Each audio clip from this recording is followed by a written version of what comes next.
Dans la vidéo d'aujourd'hui, je vais partager avec toi toutes les informations que j'ai pu accumuler au fil des années sur un sujet en particulier qui est comment réaliser une cérémonie de mariage, photo et vidéo en étant tout seul, qui veut dire en étant en solo, qui veut dire que toi tu fais la photo et la vidéo.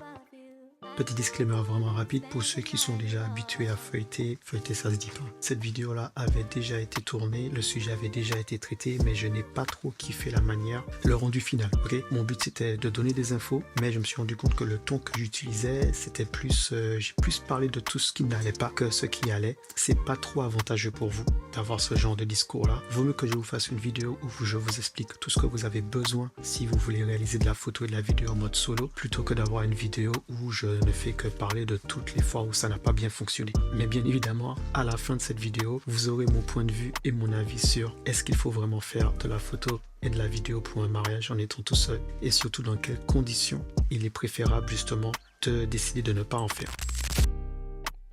Ceux qui sont dans le milieu et qui verront cette vidéo, elle vous sert à rien. Ceux qui débutent, elle peut vous servir. Ceux qui ont des choses à en dire, l'espace commentaire est là pour. Ceux qui m'ont demandé, à qui j'ai dit non et qui vont voir cette vidéo, ben maintenant vous avez la réponse et l'explication dans son ensemble, parce que vraiment vous entendez ce que vous voulez.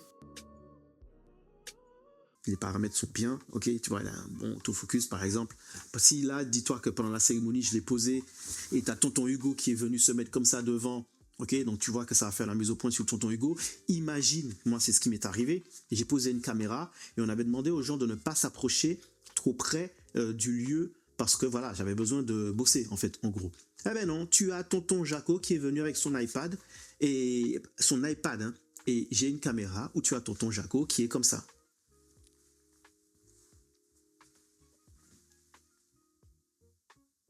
Voilà, pendant 10 minutes, tonton Jaco, j'ai ton 1. Bon, alors, bien évidemment, je vais te présenter selon moi ce dont tu as besoin comme équipement pour réaliser une session sur un mariage en photo et en vidéo à la journée. Bien sûr, tout dépend de la manière que le programme va être agencé. Tu as deux types de programmes généralement, moi je les regroupe comme ça. Je les regroupe sur le type de programme où tu as le temps et le type de programme où tu n'as pas le temps. Ok, il faut être capable de juger par rapport à ce qu'on va te proposer comme journée. Tu as la journée complète, le matin, les préparatifs, petites photos rapides avant la cérémonie, pendant la cérémonie, après la cérémonie, le petit moment où tu vas passer avec soit la famille ou les mariés pour faire les photos, ensuite l'entrée dans la salle, ce qui va se passer pendant la salle, la petite fête au moment où ça va danser un peu, le gâteau, la fin, bref, une journée complète où tu peux tout simplement avoir juste la cérémonie. Ça dépend, je vais pas faire chaque type de mariage qui existe, il y a trop de paramètres, il y a trop de types de mariage possibles à faire par rapport à un programme, donc je vais pas te faire pour chaque type de mariage. Ce que je vais faire, c'est pour juste deux cas, le cas on est pressé et le cas on prend le temps. Donc on va rentrer dans le principe que je vais choisir en premier lieu, on prend le temps. On prend le temps veut dire que tu as discuté avec tes mariés, vous êtes au clair, il faut un temps pour les photos, un temps pour les vidéos, ok, tu fais partie du programme, t'es pas juste un gars déposé dans le programme qui doit courir à droite et à gauche, tu sais pas ce qui se passe, tu fais partie du programme, qui veut dire que une fois qu'ils sont prêts, on sait que de telle heure à telle heure, il y a les photos pendant la préparation, ensuite avant de passer à la cérémonie, voilà, tu fais partie du programme. Je le répéterai jamais assez parce qu'il faut que ça rentre dans le crâne pour que tu sois capable de faire la différence entre quand je parle des côtés négatifs, et tu verras pourquoi, et quand je parle des côtés positifs. Et tu verras que la plupart du temps, les côtés négatifs de faire une prestation de mariage en solo, en photo et en vidéo en même temps, c'est souvent dans la catégorie on n'a pas le temps. Premièrement, il va te falloir un appareil photo, ok, qui soit polyvalent, on va dire un hybride. Ce qui est bien avec la nouvelle technologie qu'on a en 2025, c'est que tu as énormément de gammes d'appareils photo dans toutes les marques, où tu peux te retrouver avec un boîtier qui soit efficace sur l'autofocus, qui soit efficace dans la stabilisation, ok, et qui soit vraiment versatile, dans le sens où tu peux passer de photo à vidéo avec un switch. C'est le cas de mon Sony A7R. J'ai le Sony A7R III, avec la molette, je peux passer tout simplement de photo à vidéo. Donc tu peux tout simplement avoir un boîtier qui fasse les deux, ok? Tu as un seul boîtier qui te permet de faire de la photo en haute qualité, 46 mégapixels je crois sur le Sony A7R III, et tu peux filmer aussi en 4K 25 images par seconde. Si ça te suffit, ok. Tu peux avoir du 120 images par seconde en HD, qui veut dire en 1080, si ça te suffit, ok. Sinon, tu peux upgrader et passer sur un FX FX3 ou FX, je sais plus c'est lequel là, ou même un ZV, je sais plus quoi, qui eux, tu as de la 4K à 50 images par seconde. Bref, voilà, c'est vraiment des bêtes de compétition. Ce sont de très bons boîtiers. Tu as pareil chez Nikon, tu as pareil chez Canon, tu as pareil chez Panasonic, Fuji. On va mettre Olympus et Pentax parce que ça fait un bout de temps, j'ai pas entendu parler d'eux. Mais bon, tu as capté, ils te font un boîtier qui te permet d'être autonome, parce que quand tu fais de la photo et de la vidéo en même temps sur une cérémonie, tu dois être polyvalent, tu dois passer de la photo à la vidéo assez rapidement. Tu peux choisir d'avoir le boîtier qui fait les deux, ou tu as un boîtier qui fasse photo, un boîtier qui fasse vidéo. Mais bon, ça on fait ça après. Donc sur ton boîtier qui fait photo, je te conseille de ne pas t'équiper forcément qu'avec des objectifs fixes. Pourquoi? Bon, objectif fixe, ça veut dire qu'il y a une seule valeur de cadre. Par exemple, ça c'est un 50 mm. 50 mm, si je veux zoomer, il faut que je m'approche. Si je veux avoir du plan large, il faut que je recule. Si je fais un mariage avec ça, je suis mort dans le film. Je suis mort dans le game. Franchement, je ne pourrais pas tenir une journée de mariage uniquement avec un 50 mm. Il y a forcément des moments où, par exemple, je serais dans une pièce, j'aurais pas assez de recul, et à 50 mm, je ne vais pas avoir tout le monde. Quand on va arriver sur la session où il faudra prendre en photo tout le groupe de la famille, là, même si tu dis que 3 personnes, à un moment, ils seront pressés par le temps, ils vont t'en rajouter 10, tu vas être coincé avec ton 50 mm. C'est la raison pour laquelle moi, je shoot avec un 24-70. 24, c'est pas si mal que ça en plan large, et 70 pour du plan serré. On est très très bien. J'ai déjà fait pas mal de réalisations photos avec cet objectif-là. C'est le 24-70 de chez Sigma qui ouvre à 2.8 et qui a un très bon piqué à partir de 2.8, parce qu'il y a certains objectifs à partir de 2.8, le piqué est un peu mou, ok? Piqué, ce que je veux dire, c'est ta zone de netteté, voilà, c'est un peu trop blurry, un peu trop flou. Alors que en 2.8 déjà, je suis pas trop mal. Mais tu peux aussi avoir, et je te conseille d'avoir aussi un zoom. Avoir un zoom, tel l'objectif, qui soit au-dessus de 70. Donc, tu vas comprendre ce que je fais. Moi, j'ai 24-70 et ensuite, j'ai un 70-200. Voilà.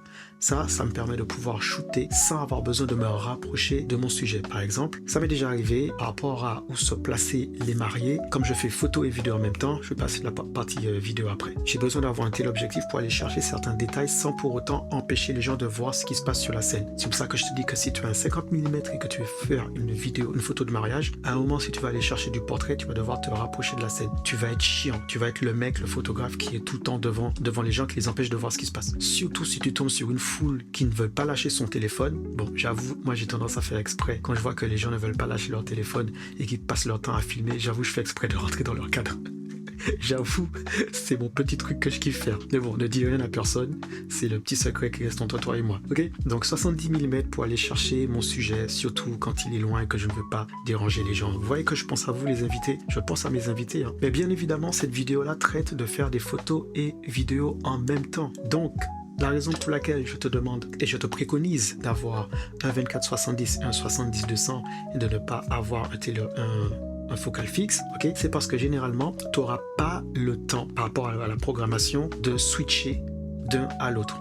Parce que si il faut que tu passes sur la vidéo, maintenant ce qu'il faut faire, c'est poser ton appareil sur un trépied. Tu as cette méthode-là, tu peux poser ton appareil sur un trépied, tu le poses, tu lances le rec, tu fais ta zone de cadrage et toi à côté tu peux te balader et faire tes photos. Okay.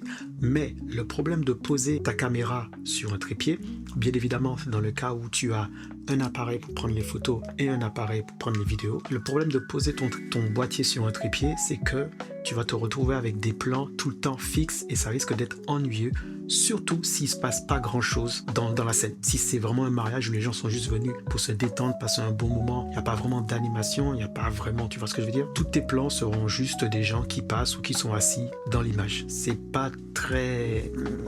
Voilà, c'est pas très intéressant comme film de mariage. Donc, comment tu peux pallier à ça? Je te conseillerais de prendre un stabilisateur. Je pense que tu vas me dire, ouais, mais c'est quoi un stabilisateur et tout. Bon, les gars, on est en 2025. Au bout d'un moment, on peut pas passer notre temps à tout expliquer à chaque fois. Donc, qu'est-ce que c'est qu'un stabilisateur? C'est tout simplement un équipement qui est, on va dire, qui est électronique, hein, et qui te permet de pouvoir te déplacer avec ton boîtier et garder une image stable. Stabilisateur, quoi. Mais vraiment, il faut que j'explique c'est quoi un stabilisateur. Bref, le stabilisateur va te permettre de pouvoir avoir des plans où tu te déplaces d'une scène à une autre tout en gardant ton image le plus stable et fixe et droit et gérable et digeste que possible. Alors, Bien sûr, les derniers matos qu'on a qui sont sortis, surtout chez Sony, Canon et Panasonic, en termes de stabilisation, ils déboîtent. Ce sont de très bons boîtiers, ils déboîtent de fou. Ça, on peut pas le nier. Par exemple, le G5 que j'ai actuellement qui est en train de te filmer, qui est en train de me filmer, donc en fait, tu es en train de voir que je me filme avec, bref, t'as capté. Lui, sa stabilisation me permet, si j'ai pas le temps de le poser sur un trépied ou sur un stabilisateur, je peux le tenir à main levée et je peux faire mes plans. Mais par contre, bon, si je me mets à avancer et à bouger ou s'il faut suivre la marée et tout ça, tout ce qui demande une plus grande, on va dire, gestion de l'espace et de la vitesse à laquelle tu vas te déplacer dans ta scène, ouais, ça commence à trembler un petit peu. Mais bon, c'est pas dégueulasse, c'est pas indigeste, mais tous tes plans comme ça, c'est sûr que si tu donnes un film de mariage de 20 minutes maximum, tu vois, vraiment maximum, si tu fais photo et vidéo, maximum, pour moi, c'est 15 minutes. Mais bon, chacun fait ce qu'il veut. Mais où tout le temps l'image est en train de trembler et ou bien tu as passé à la stabilisation mais on voit qu'il y a du warping, bref, c'est pas intéressant, ça peut être indigeste à regarder. Donc c'est la raison pour laquelle je te conseille de partir sur un stabilisateur. Là j'ai le RS3 Pro, très bon stabilisateur. Il y a DJI qui a sorti le RS4 Mini pour à peu près 400 balles, ok. Celui-là, le RS3 Pro, il coûte à peu près 900 balles. Bon, je pense qu'il a dû baisser entre temps, hein. Mais pourquoi j'ai pris le RS3 Pro? Je vais t'expliquer. J'ai pris le RS3 Pro parce que moi, en fait, mon boîtier avec lequel maintenant je fais, on va dire, 80% de mes réalisations, c'est la Blackmagic 6K Pro.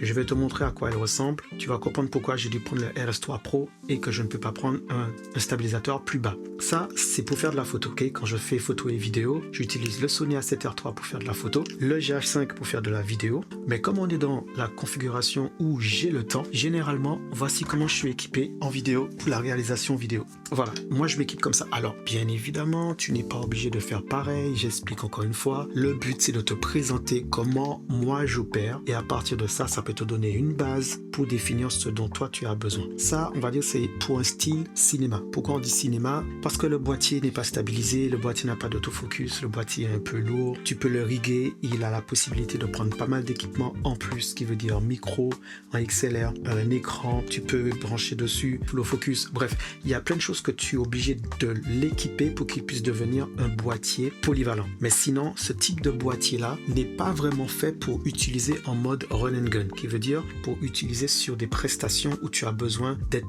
polyvalent, de courir à droite et à gauche. Ce sont vraiment des boîtiers, c'est pour ça qu'on parle de cinéma, ce sont vraiment des boîtiers qui sont faits pour de la production. Ils sont posés sur trépied, tu filmes scène par scène, tu n'es pas là à filmer pendant 20 minutes toute une scène, parce que ça, je peux te dire que là, on est à peu près à 6 kilos et quelques, donc tenir ça pendant les 10 minutes où le pasteur il parle, ou bien les 20 minutes où c'est en train de faire le moment de louange, ou les 15 minutes où la tata Huguette elle est en train de te sortir toute la généalogie des mariés là, ouais, non, on n'est pas là pour ça. Donc, au bout d'une minute, je peux te dire que tu sens tes bras travailler. Tu sens que tu avais besoin d'aller à Basic Fit ou à une salle de sport. Tu sens que tu as bien fait d'avoir pas résilié ton abonnement dans la salle de sport. Donc, ça, c'est ce que j'utilise si j'ai le temps. Si j'ai le temps dans la production, qui veut dire qu'on a alloué un temps pour les vidéos, je suis tranquille, je sais où je vais me placer, je peux prendre le temps de filmer. Ok ?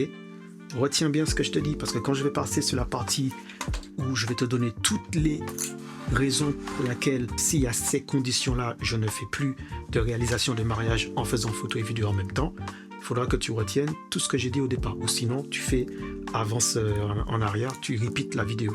C'est aussi simple que ça. Merci de la technologie. Bon, là je t'ai parlé des boîtiers photo, là je t'ai parlé un peu de la partie vidéo. Dans la pratique, comment ça se passe? Je vais prendre un événement en particulier et tu pourras reproduire ça sur tous les types d'événements dans la journée. Partie qui est simple, la partie qui est... Non, c'est pas la partie la plus simple. La partie qui est la plus difficile, c'est par exemple la cérémonie. Il y a plein de choses qui se passent un peu à droite et à gauche. Donc, si tu as une caméra et c'est la même caméra que tu utilises pour faire les photos et pour filmer, tu te rends compte qu'arrivé sur la cérémonie, il y a énormément de choses que tu vas rater.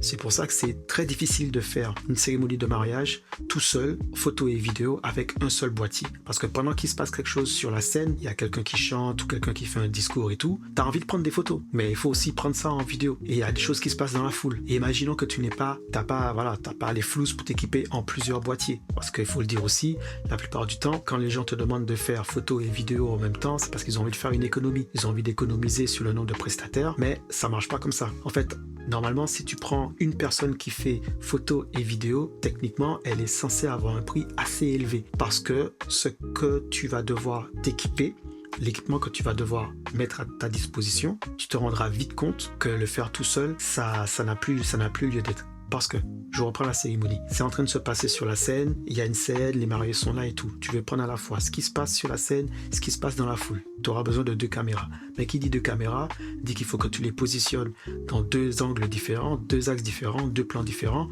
Mais tu dois être capable aussi de voir et d'aller checker si tout se passe bien sur tes caméras. On est d'accord ou pas? Bah oui, parce que tout peut t'arriver. Tu peux avoir, je sais pas, ton truc a chauffé, ça s'est arrêté, quelqu'un est passé devant, le focus il est passé, le focus il veut plus se mettre. Donc pendant 20 minutes, tu vas avoir un focus, tu sais pas pourquoi, sur une fleur, parce qu'ils sont venus mettre la fleur devant, t'as pas fait gaffe. La fleur, elle prend pratiquement la moitié de ton objectif, donc tu n'as plus ce qui se passe sur la scène. Énormément de choses peuvent se passer. C'est pour ça que c'est très dangereux de faire une cérémonie de mariage en étant tout seul. Tu vois ce que je veux dire? Moi, ce que j'ai fait quand je suis en cérémonie et je suis tout seul, voilà, je préviens les mariés d'une chose. Je leur dis, écoutez, le fait que je sois tout seul, il y a des choses que forcément je vais rater. Et pour prendre le maximum de choses, on va séquencer les moments. Il y a des moments qui seront photos, il y a des moments qui seront vidéos. Et tu dois établir ça avec tes mariés. Tu leur dis clairement, à partir de ce moment-là, on ne sera pas en photo, mais on sera en vidéo. Donc vous n'aurez pas ce moment-là en photo, mais au moins vous l'aurez en vidéo. C'est pour ça qu'à partir de là, le stabilisateur devient ton allié le plus précieux. Parce que tu pourras prendre tout ce qui se passe pendant la cérémonie, tout ce qui se passe pendant la scène, sans perdre en fait un seul rush. Si tu poses ta caméra sur un trépied et que tu veux passer de ce qui se passe sur la scène à ce qui se passe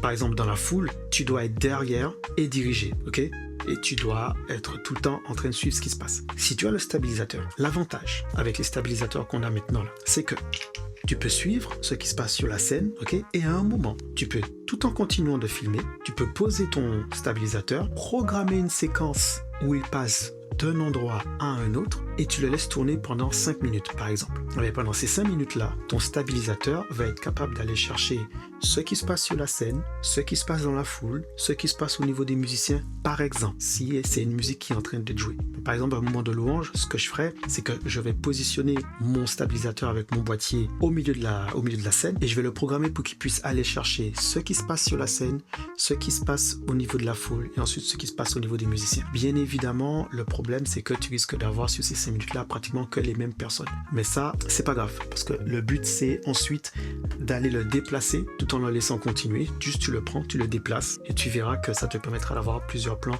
différents. Et toi, pendant ce temps-là, tu prends ton 70-200 ou ton 24-70 avec ton boîtier et tu peux aller shooter à droite et à gauche. Alors bien évidemment, tout ça, c'est encore une fois dans le cas où on a le temps, ok, on n'est pas pressé par le programme, on peut se permettre de se poser, tu as tout le loisir qu'il faut pour filmer, pour te positionner, voilà, tu as eu le temps de te préparer, tu as eu le temps de poser tes caméras, poser ton trépied, tu sais où tu vas shooter, c'est pas, tu arrives, tu sais rien de ce qui se passe et tu dois courir à droite et à gauche, ok, donc dans cette configuration-là, c'est gérable. Mais bien sûr, il faut bien stipuler avec tes mariés que forcément, il y a des choses que tu vas rater parce que justement, le fait d'être tout seul fait qu'il y a des moments que tu vas rater. Tu peux pas tout prendre. Tu pourras jamais tout couvrir en étant tout seul. Sauf si tu as à ta disposition 5 boîtiers que tu as pu positionner un peu partout et que tu leur fais confiance, tu as appuyé sur REC sur chacun des boîtiers, tu fais tes photos et tu passes ton temps comme un colibri là, à aller autour de chacun de tes boîtiers comme un colibri derrière des hibiscus là, et que tu vas checker à chaque fois, ok, celui-là est REC, ok, il y a le focus, ok, c'est bon, il y a le son, ok, il n'y a pas les fesses de Tonton Chaco devant, ok, tu vois, mais ça je te promets, tu pourras pas tenir. Tu pourras pas tenir. Au bout d'un moment, tu seras crevé. Tu t'en feras pas 2 comme ça. T'en feras pas 2 comme ça. On passe sur le cas pour la lumière. Tu peux t'équiper. Tu peux te procurer de la lumière. Par exemple, softbox avec des LED que tu vas poser un petit peu partout si tu as la possibilité de te préparer en avance pour tes vidéos. C'est pour ça que prendre un boîtier qui soit capable de monter à une haute fréquence en termes d'ISO et qui a une très bonne gestion de la basse lumière, c'est aussi un avantage. Okay, et avec des objectifs qui ouvrent assez grands, ça peut être aussi un très bon avantage. Mais disons que tu as la possibilité aussi de t'équiper avec des flashs pour tes photos. Je te conseille, quand tu n'as pas trop le temps de poser un endroit pour faire tes photos et compagnie, j'en fais une mini station studio où tu peux poser ton flash, tout ça. Équipe-toi avec un flash portable. Celui-là, par exemple, moi j'utilise le Godox V1, le V1S pour Sony. Je peux le positionner directement sur mon boîtier. Ça fait que si je suis dans la salle, il n'y a pas beaucoup de lumière et que je ne peux pas poser mon flash et tout ça et compagnie, je fais rebondir le flash directement quelque part sur le mur. Généralement, tu es dans une salle où les murs sont blancs, les salles sont pas très grandes. Bon, tu peux quand même te débrouiller avec ça. Ou sinon, tu le mets en déporté. Ok, tu as le petit récepteur, émetteur, récepteur que tu as. Tu l'accroches sur ton boîtier, voilà, comme ça, et tu l'utilises. Maintenant, ton flash est en déporté, qui veut dire que tu le places quelque part. Toi, tu es ailleurs. Quand tu déclenches, il te prend la photo. On est bien. Ça, c'est ce que tu peux aussi utiliser. Un flash portable. Ça prend pas trop de temps à mettre en place. C'est super rapide, super pratique à utiliser. Ça prend pas beaucoup de place dans le sac. Et franchement, ça sauve énormément de photos. Si tu as encore plus de temps, moi, quand j'ai le temps, je vais aller positionner directement mon AD400 Pro flash de chez Godox, que je vais aller positionner sur une grosse softbox, c'est à peu près du 120, et je vais allouer un lieu, un espace pour les photos. Et voilà, et ce que je vais faire, c'est que je vais dire aux gens, écoutez, toutes les photos, on les fera à tel endroit. Pour l'instant, je suis en vidéo, je prends des vidéos de ce qui se passe à droite et à gauche, ça permettra aux gens de se prendre leurs selfies, machin et tout ça. Et quand tu es prêt, par rapport au programme, ce que tu as alloué, le temps que tu as alloué pour justement les photos de groupe, les photos de famille, ben là, tu te rends sur ton lieu, là où tu as placé ton flash, ta Godox avec ton trépied, tu as fait tes réglages et là, les gens ils défilent, ils passent et tu peux les prendre en photo. Et comme tu as ton stabilisateur ou ton trépied qui est posé quelque part, tu le poses, tu lances le rec et c'est toujours bien d'avoir un petit peu les interactions entre la famille, les membres, le couple, tout ça, pendant le moment d'échange des photos que tu vas faire avec eux. Ça parle, ça discute, ça rigole, ça fait toujours des bons rushs à pouvoir mettre dans ton film pour la suite, ok? Bon, maintenant je reviens un peu en vidéo et je vais te reparler si tu as envie de partir sur quelque chose de beaucoup plus élaboré, de beaucoup plus technique, de beaucoup plus pointu. Alors, je ne dis pas que tu ne peux pas faire exactement ce que je viens de dire avec les autres boîtiers. C'est juste que, en termes de réalisation, si tu pars sur une caméra de ce type-là, tu te tires une balle dans le pied. C'est sûr, tes images seront très cinématographiques, ça fait très pro, très comment expliquer sa production et tout, mais ça là, je te conseille pas de prendre une configuration pareille si tu fais de la photo et de la vidéo en même temps. Ça, c'est se mettre une balle dans le pied, je te promets. Expérience vécue, chaque fois que je suis parti en handle mode, qui veut dire filmer à main levée, c'est super pratique pour filmer tout de suite parce que je peux laisser le boîtier allumé, je le pose et dès que j'ai besoin, je le récupère. J'ai juste qu'à lancer le rec, je filme parce que voilà, t'as la batterie, la V-montre qui est dessus, qui peut tenir vraiment toute une journée. Ça, c'est pratique. Mais par contre, en termes de réalisation, ce type d'appareil demande trop de temps. Ok, ça demande trop de temps de préparation pour tourner une scène. Tu n'auras pas forcément tout ce temps-là sur une cérémonie de mariage. Tu n'as pas le loisir de te positionner et de dire on reprend la scène. C'est de l'événementiel en fait. Tu dois être réactif. Surtout en France. Alors, je vais être honnête avec toi, les mariages et les types de journées de mariage en France, surtout Île-de-France, je veux plutôt dire Île-de-France, Paris et compagnie, les gens sont déstressés. Ils sont stressés, pas déstressés, ils sont déstressés. Ce sont déstressés. Non, c'est encore pire. Les gens sont stressés. Ils sont stressés par le temps, sont stressés par le programme, et il faut faire vite pour la salle, et il faut faire vite parce qu'il y a le traiteur, et il faut faire vite parce que c'est cela, et il faut faire vite pour ça. Voilà. C'est très rare de tomber sur des cérémonies où les gens vont vraiment prendre le temps d'apprécier le moment, ce qui te permettra toi d'être posé, eux d'être posés et de beaucoup plus apprécier ce qui se passe. Quand les gens sont un peu trop speed, ben en fait toi en termes de réalisation, tu n'as pas grand chose que tu peux mettre en valeur puisque les personnes que tu dois mettre dans tes images en valeur sont occupées à faire plein de choses à droite et à gauche et ne profitent pas du moment. Et parfois même les mariés ne profitent pas forcément du moment parce qu'on les accapare à droite et à gauche. Il manque du riz par-ci, il n'y a plus de sauce poulet, il manque 3 chaises là-bas. Ils pètent des câbles, donc quand toi tu te retrouves avec les mariés, ils sont en train de réfléchir, mince, la dernière fois on m'a dit qu'il n'y avait pas assez d'haricots, est-ce que le traiteur a pu allumer le gaz? Et les mecs, les mariés sont pas connectés avec toi, tu vois. Donc ce que je te conseille de faire si tu fais photo et vidéo, c'est vraiment de définir les moments qui seront pris en photo, les moments qui seront pris en vidéo, et d'arriver à faire en sorte que les mariés soient rassurés, soient tranquilles. S'il faut que tu deviennes une sorte de barrière entre toi et l'organisation, soit cette barrière entre l'organisation et tes mariés, pour que le moment où tu vas avoir du temps avec eux, ce sera vraiment du temps avec eux, et pas des mariés qui sont un peu pressés. Vas-y, on a 5 minutes, parce que le nombre de fois où ça m'est arrivé, vas-y, tu as 5 minutes pour faire les photos. 5 minutes, tu peux faire des photos, mais voilà, ça sera toujours, c'est des photos de 5 minutes, faut le dire. Ce sont des photos de 5 minutes. Et en 5 minutes, c'est très rare d'avoir de belles photos, genre tout de suite. Des fois, il te faut bien 5 minutes pour t'acclimater, voir où tu vas prendre tes pauses, la lumière, machin et tout ça. Tu vois ce que je veux dire? Bon, là, c'est peut-être la partie qui va plus vous intéresser. Là, je vais t'expliquer pourquoi et dans quelles conditions je vais refuser de faire photo et vidéo pour une cérémonie de mariage en étant tout seul. Si je me rends compte que les mariés, tout ce qu'ils veulent faire, c'est des économies sur un prestataire, je dirais non. Je t'explique. Dans leur tête, dans la vision des mariés, le fait qu'ils aient qu'une seule personne, ils ont fait des économies. Mais ils sont perdants, dans le sens où, comme je t'ai expliqué au préalable, si tu es tout seul, faire photo et vidéo en même temps, il y a forcément des choses que tu vas perdre. Tu as des mariés, ils sont d'accord, ils finissent par se dire oui, de toute façon, on n'a pas vraiment besoin d'un grand film, on ne fait pas énormément de photos. Il y a des mariés, ça leur convient, ce type de prestation. Qui veut dire avoir, je sais pas, même 150 photos, c'est déjà très bien pour eux. Et même avoir 10 minutes de film, c'est déjà très bien pour eux. Dans ces conditions-là, ok, c'est un mariage où ça commence... Bon, je te donne un exemple concret de ce qui m'était déjà arrivé. C'est un mariage qui commence à 14h, t'as 14h, 15, 16h, la cérémonie est terminée, on va dire vers 18h, il y a un petit cocktail, 20h c'est plié, tu vois. Bon, avant il y a eu les préparatifs, les mariés étaient tous les deux sur place, voilà, ils étaient une 60aine de personnes, c'est un mariage, on va dire chill, tranquille. Les mariés, ils s'attendaient pas à voir un film à la Spielberg. Il n'y a pas énormément d'animation dans la journée.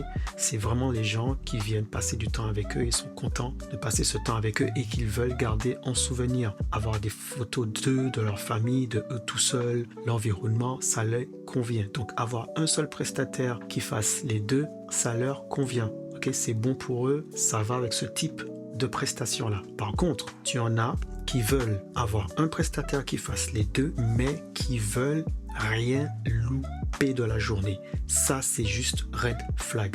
Ça, déjà, mon gars, niet, non, j'en en fais plus. Quand on te dit, alors, on veut les préparations de tout le monde, qui veut dire garçon d'honneur, marié, les parents, ok, les parents, les beaux-parents.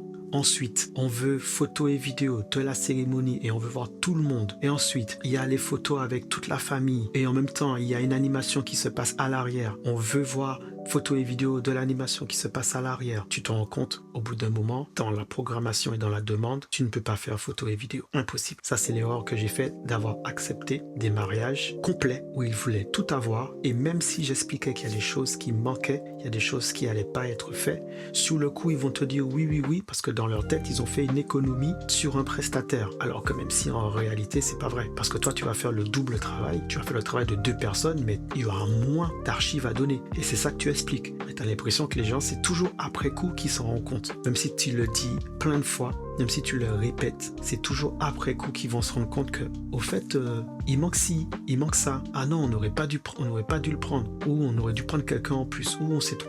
Ou il n'a pas été à la hauteur. Donc d'emblée, quand tu te rends compte que les mariés veulent photos et vidéos et qu'ils te disent est-ce que vous faites photos et vidéos en même temps, tu leur dis non, pas avec le programme que vous avez. Il me faudra 2 personnes en plus ou 1 personne en plus, c'est toi qui vois, selon la force du travail qui est demandée. Donc, je récapitule, à quel moment tu vas faire une cérémonie de mariage, photo et vidéo en étant solo, c'est vraiment dans le cas où, par rapport au nombre d'invités, ils sont moins de 100. C'est pas une grosse journée de mariage, qui veut dire que la cérémonie ne dure pas très longtemps. Il n'y a pas énormément de choses qui vont se passer dans la journée. Tu as le temps de te poser. C'est pas une très grosse demande en termes d'archives et en termes de réalisation. Le budget n'est pas très élevé, donc ça te fait toi retirer sur du taf. Ok, et ça te permet de pouvoir te poser et de faire les photos ou les vidéos d'une certaine manière, et ça convient aux mariés, bien évidemment. Il faut toujours avoir un exemple pour leur montrer.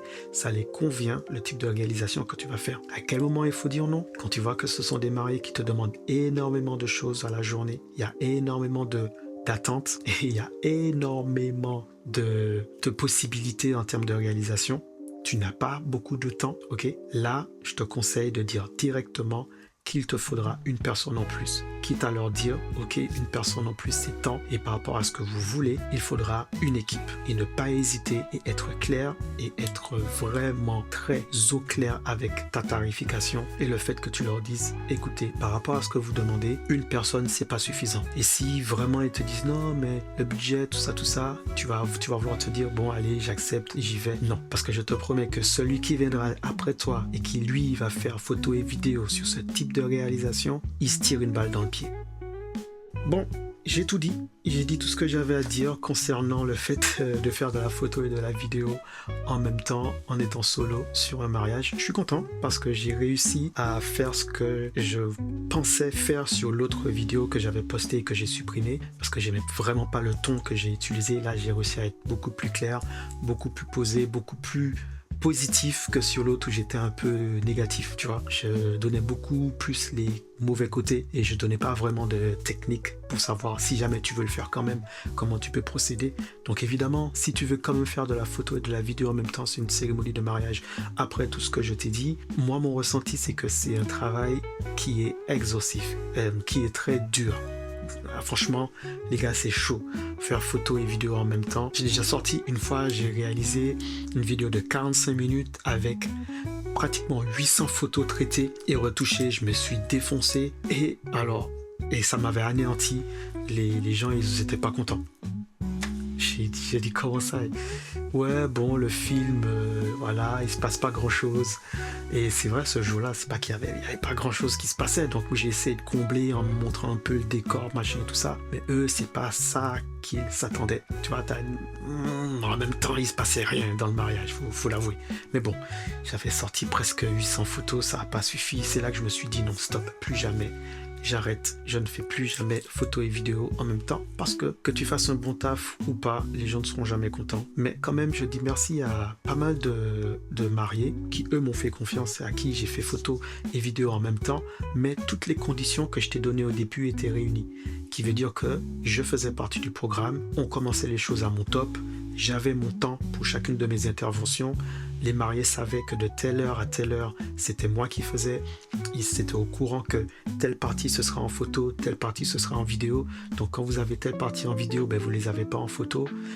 Et tu vois ce que je veux dire? Ils étaient au courant avec ça, ça les allait. Et là, franchement, ça s'est très bien passé. Mais chaque fois que j'ai poussé et que je suis tombé sur la catégorie de on veut tout, mais on veut pas payer beaucoup, et que je me suis dit bon, j'ai voulu faire le mec gentil, j'y étais quand même, bah c'est moi qui me suis fait démonter derrière. Donc ça, c'est fini, plus jamais. Donc à toi qui veux peut-être te lancer dans la réalisation de vidéos ou de photos de mariage, fais gaffe, fais attention à comment tu vas booker tes mariages, fais attention au type de client à qui tu auras affaire et surtout équipe-toi bien, prends le temps de t'entraîner, prends le temps de connaître ton appareil, prends le temps de connaître ton équipement pour que le jour J, quand il va arriver, s'il y a un problème, tu sauras comment te retourner, tu sauras comment faire face. Je conseille maintenant à tous ceux qui se lancent dans ce type de prestation, ayez avec vous un boîtier photo, un boîtier vidéo et un boîtier hybride, ok, qui soit capable de faire les deux. Partez avec, on ne sait jamais ce qui peut se passer. Donc moi je répète, j'ai mon Sony A7R III que j'utilise en photo. Ensuite, en vidéo, je suis sur la 6K Pro. Donc tout à l'heure je t'ai dit que c'est se tirer une balle dans le pied si tu fais de la prestation mariage avec. Mais bon, moi avec l'expérience que j'ai et avec le recul, c'est ce que j'ai pas dit au début, mais avec l'expérience que j'ai en tant que réalisateur, si je peux le dire comme ça, de mariage, ben je prends maintenant tous mes mariages et je stipule effectivement qu'il me faut un temps pour la réalisation. Et le temps de la réalisation fait partie du programme. Chaque moment dans la journée, il y a un temps de réalisation, ce qui me permet de me poser et de pouvoir filmer comme je veux, comme je l'entends, comme je vois. Ok, c'est une réalisation que je propose et c'est les mariés qui viennent vers moi, ils viennent vers moi pour ça. Ok, donc c'est pour ça que maintenant je filme avec Massica Pro mes réalisations de mariage. Toi, si tu n'as pas la possibilité d'avoir ce type d'organisation, prends-toi ton stabilisateur avec dessus ton boîtier qui est dédié à la vidéo. Et à côté, si tu as la possibilité, franchement, ça coûte parfois 50 € à la journée de louer une caméra en plus. Ok, tu prends une caméra qui soit capable de faire photo et vidéo en même temps, tu le mets avec toi, tu pars avec, même si tu ne vas pas l'utiliser, mais vaut mieux l'avoir parce qu'on ne sait jamais ce qui peut se passer. Bon, la Flow Family, j'espère que cette vidéo te sera utile. Si elle est utile, si tu sens qu'elle peut être utile à d'autres personnes, n'hésite pas à la partager, n'hésite pas à la montrer à d'autres de tes potos qui sont peut-être dans la vidéo, dans la photo que tu connais autour de toi, des photographes ou des réalisateurs. Je m'appelle Lamontane Odel et c'est une page qui est dédiée à tout ce qui tourne autour de la photo et vidéo, mais pas uniquement sur le côté technique, pas uniquement sur le côté équipement, mais sur tout ce qui est de la vie du photographe et du vidéaste, du réalisateur en général. Donc il y a un peu de vlog, il y a un peu d'équipement, il y a un peu de review. Voilà, c'est ce que je te propose sur la chaîne Who Are You. Si tu n'es pas encore abonné, j'espère que tu vas le faire parce que je vois que beaucoup d'entre vous, vous passez sur ma chaîne, mais vous vous abonnez pas. Ok, je te conseille de t'abonner. Il y a pas mal de choses qui vont arriver pour le reste de l'année. Nous sommes bientôt à 1400 abonnés. Ce serait bien. On peut arriver à 1400 les gars, s'il vous plaît. Allez, soyons fous. Allons jusqu'à 1500. Ok. Alors c'était Lamontane Odel pour vous servir, aka le photographe. Et je te donne rendez-vous à la prochaine vidéo. Tchuss.